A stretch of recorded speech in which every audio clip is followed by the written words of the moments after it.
Alright, so since I'm here, I just ran like around a mile and so, and I want to take the time here to talk about your fitness life after a heart attack.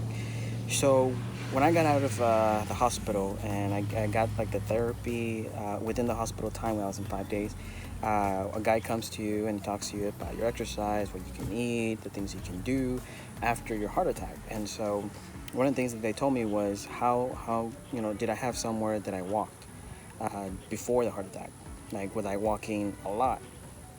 And I was going to school from like 6 in the morning to 10 at night, and so my walk was between that time.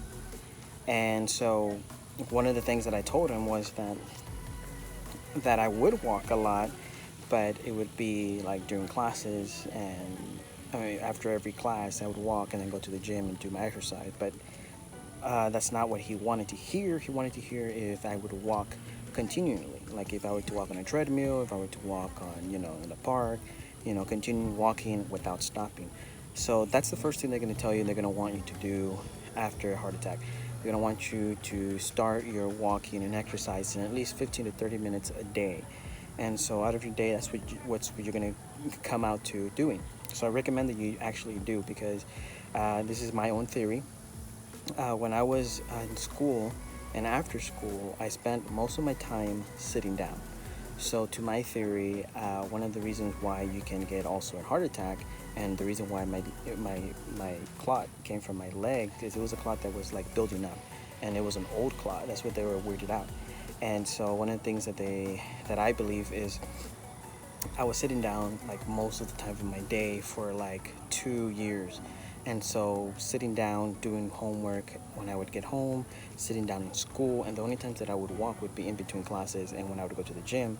And sometimes in the gym I would do heavy weightlifting. And so most of the times that I would run would be either where I play basketball or where I would go treadmill walking, which was a few times. But I thought I was getting my exercise in. And so on that point, my theory is maybe one of the causes of my heart attack was because of poor circulation of my blood. And so that in itself can be dangerous. So if you find yourself sitting a lot during the day, most of the day, and it's been years and years and years, and you're very, like for me, I was genetically, I had two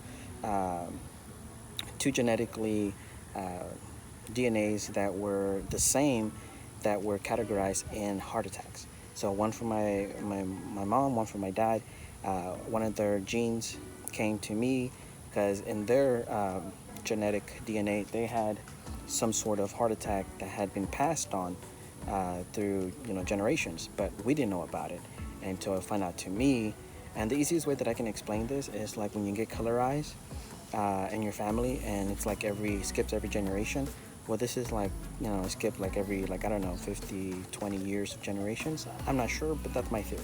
So, again, poor circulation in the blood if you're sitting down a lot, which that's why they told me that one of my veins that was clogged was an old clot. And it wasn't like something that just built up and went. It was something that was building up over time. So my theory is that could be a huge reasons that I had a heart attack.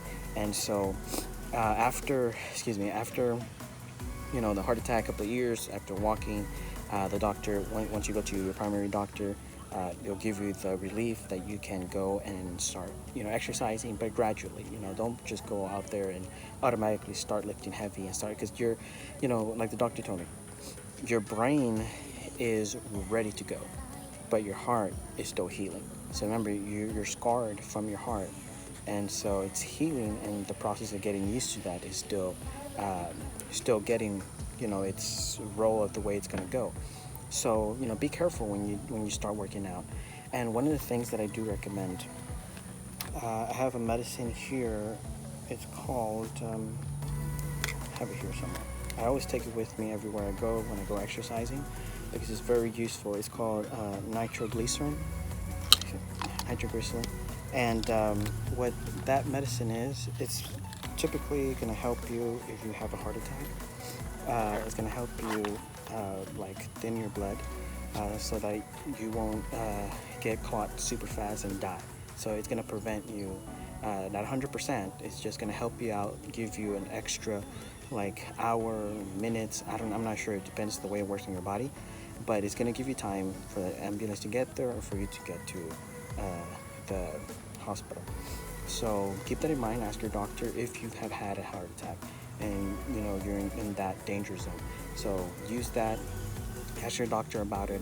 Questions. And one of the things is when you go to your doctor, make sure you have a lot of questions for him, because you want as much as possible to know as much as possible about your situation and what you can do to prevent it, and what are scientists or technology or research doing that is going to help you prevent having another heart attack, or maybe if they're secure or something like that. So that is it for today about exercising.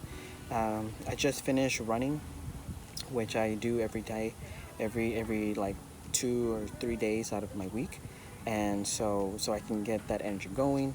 Plus, I do a lot of movement exercise. I try to do heavy workouts, every like 2 or 3 days, just to get my muscles strong, because I don't want to deteriorate my muscles to the point I don't use them. So I still want to get fit. I still want to look that fitness in my body, but also I want to be careful on how I get there. So that's one of the main things that you have to pay attention to now after a heart attack, and even before, because preventing a heart attack is one step, but even being precautious before the preventing is very crucial. So if you haven't had a heart attack, or you're thinking about, you have symptoms about a heart attack, those are things that you should do to get ready. Be cautious about how you're exercising and the way your body works. And one of the ways that you can do that is go to the doctors, go to your fitness area, and try to find somebody that can do your full body scan. Tell your doctor about it, so that you can know where you're at in your body, and if you're close to getting a heart attack, or you're feeling symptoms, go get that checked. And also make sure that you're working out according to your body. Don't over push your body. Make sure that you're working to the fitness level that you are in, and then if you want to push more. It's different between when you're working out for a competition versus working out just to stay fit. So very different. So if you're not doing anything for competition, make sure that you do something that is according to your fitness level. And I have to emphasize that, because it's very, very important. And if you're going to do a competition, make sure that you know your body, so that you can push yourself to your limit. And that's pretty much it for today. So yeah, so that's it. If you have any questions, let me know.